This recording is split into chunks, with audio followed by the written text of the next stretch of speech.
C'était couru d'avance, le second tour de la présidentielle française opposera Emmanuel Macron à Marine Le Pen. Conformément au sondage, ces deux personnalités s'affronteront de nouveau, comme si la France était incapable de se renouveler.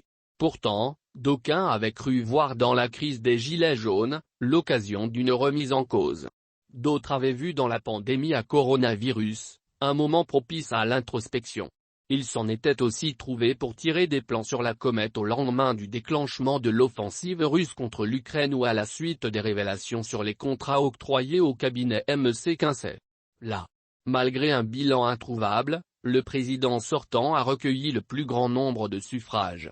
En dépit des accusations portées contre elle, la présidente du Rassemblement national, RN, s'est de nouveau hissée à la deuxième place.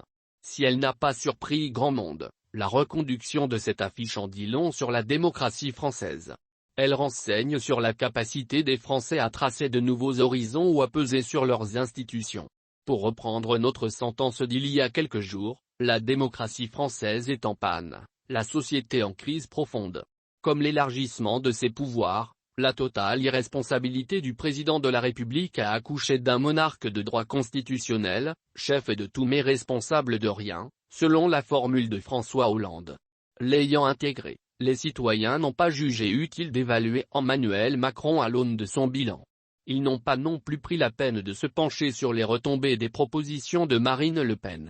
Dans un cas comme dans l'autre, ils se sont laissés guider par les sondages, abdiquant leur libre arbitre. Comme en 2017, les sondages ont influencé cette élection, accentuant le glissement de la démocratie représentative à la démocratie d'opinion. Effet bandwagon? Comportement grégaire? Panurgisme? Peu importe. Comme il y a 5 ans, les électeurs se sont laissés détourner des questions essentielles. Le réchauffement climatique?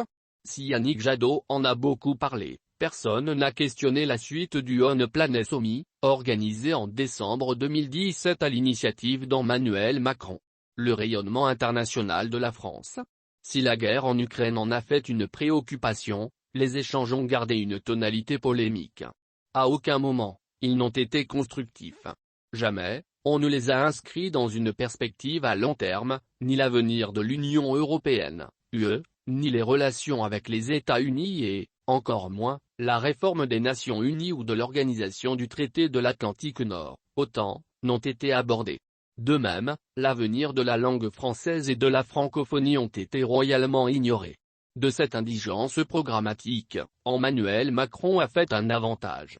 Tirant bénéfice de sa fonction, il s'est refusé à tout débat, confisquant l'enjeu de cette élection majeure. Curieusement, les institutions ont assisté sans mot dire. Censé veiller à la régularité de l'élection du président de la République, le Conseil constitutionnel n'a jamais songé à lui demander de se conformer aux règles du jeu, fussent-elles non écrites. Dans une certaine mesure, cette remarque peut être adressée aux défenseurs des droits et au Conseil supérieur de l'audiovisuel, CSA. Certes, aucun président sortant ne s'est encore prêté à un débat contradictoire avant le premier tour. Mais, aucun d'eux n'a autant retardé l'annonce de sa candidature.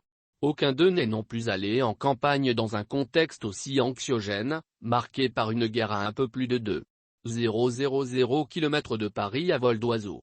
N'eût-il pas été plus équitable et plus démocratique de reporter ce scrutin? Voir. Du reste, Emmanuel Macron a aussi joué de sa position de président en exercice du Conseil de l'UE. Dans une intervention à Bruxelles, le 25 mars dernier, il a évoqué les principaux sujets de l'après-guerre, achat de gaz et de pétrole russe, approvisionnement en céréales. Comme s'il avait à cœur d'enjamber le scrutin de dimanche dernier. Comme s'il cherchait à renforcer sa stature dans l'inconscient collectif et dans l'imaginaire de l'électeur moyen.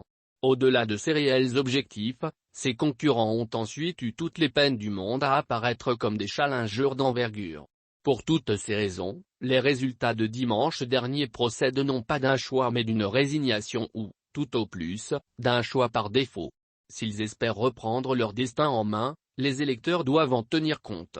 Pour leur part, les candidats ont intérêt à faire enfin campagne, quitte à assumer les conséquences de leurs actes ou bilans.